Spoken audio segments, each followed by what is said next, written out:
Assalamualaikum warahmatullahi wabarakatuh. Om Swastiastu, Namo Buddhaya, Salam Kebajikan. Saya Elviana Harapan dari kelas D PGSD. Di sini akan membahas atau menjelaskan materi dari Pak Suryantoro MPD, yaitu dengan tema berbicara untuk keperluan akademik. Baik, langsung saja.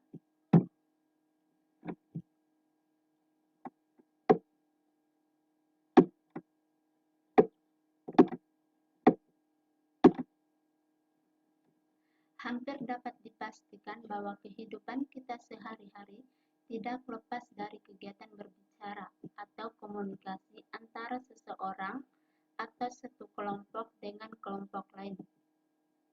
Peristiwa komunikasi atau atau kontak tersebut, baik disadari atau tidak, tentu didasarkan oleh adanya proses saling menguntungkan antara satu dan lainnya.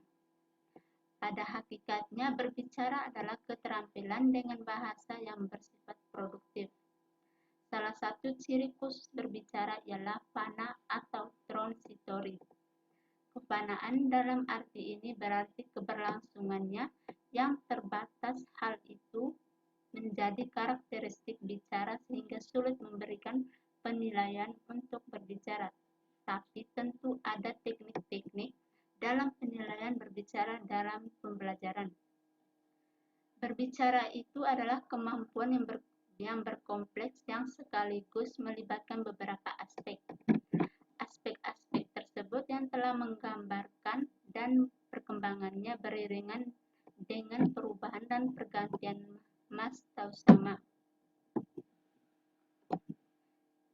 sehingga mengakibatkan bentuk perkembangan yang berbeda dengan kecepatan yang berbeda pula. Secara garis besar, kegiatan berbicara itu dapat dibagi menjadi dua pilihan, yaitu yang pertama, berbicara di muka umum atau public speaking atau berbicara pada individu.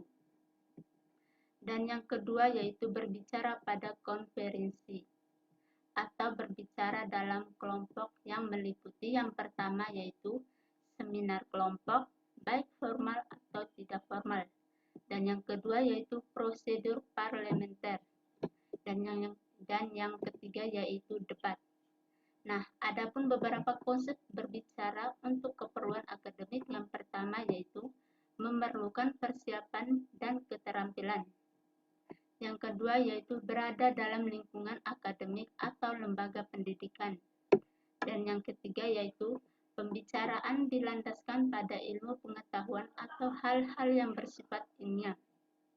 Dan yang keempat yaitu corak bahasa yang digunakan harus bersifat reproduktif, impersonal, dan baku. Selanjutnya yaitu pengertian reproduktif, yaitu penerima pesan harus menerima pesan yang benar-benar sama dengan yang dimaksud oleh pembicara. Dan yang kedua yaitu impersonal. Kata ganti impersonal harus dihilangkan dan diganti dengan kata ganti yang bersifat universal. Contohnya yang berkaitan dengan salah yaitu saya bermaksud melakukan eksperimen dalam penelitian ini. Contoh dengan kata benarnya yaitu penelitian ini berbentuk eksperimen. Dan yang ketiga yaitu baku.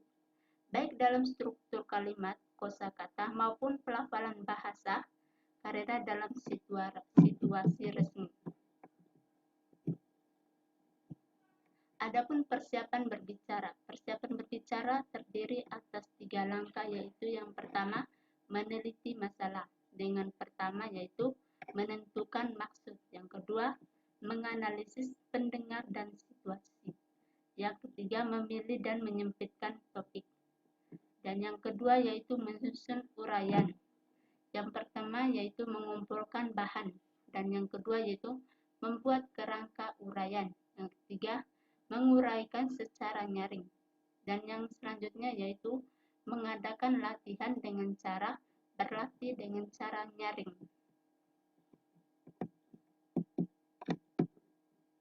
Adapun dengan presentasi yang dimaksud di situ adalah digunakan untuk menyampaikan pesan, ide, atau informasi kepada audiens. Dan yang kedua yaitu dapat dilakukan dengan bantuan visual atau alat bantu lainnya. Dan yang ketiga yaitu materi harus sederhana, jelas, serta ringkas agar audiens dapat mengertinya dengan cepat. Adapun aspek-aspek penggunaan bahasa Indonesia ketika berbicara dalam situasi formal. Yang pertama yaitu menggunakan bahasa baku. Bahasa yang digunakan harus sesuai dengan bahasa yang umum dipakai masyarakat atau audiens. Yang kedua yaitu menggunakan bahasa yang sesuai dengan tingkat pendidikan dan kemampuan audiens. Yang ketiga yaitu menggunakan bahasa yang menyinggung perasaan pendengar atau audiens. Dan yang keempat yaitu menggunakan bahasa yang efektif. Yang kelima yaitu menggunakan istilah relevan dengan topik yang dibahas. Dan yang keenam yaitu memperhatikan informasi atau pesan yang benar dan bermanfaat bagi pendengar atau audiens.